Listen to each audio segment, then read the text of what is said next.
Want to see me change out this clearance lamp?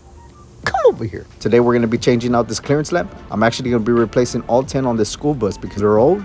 They have water intrusion. They're all rusty and crusty. They're not grounding out right. Some of them are dim. I mean, a little bit of customization is going to be required, so stay tuned.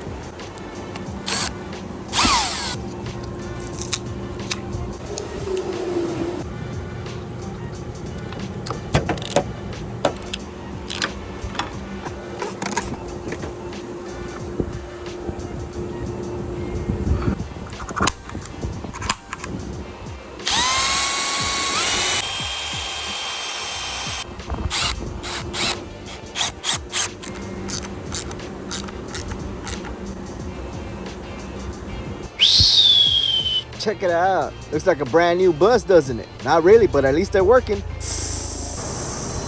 Much better.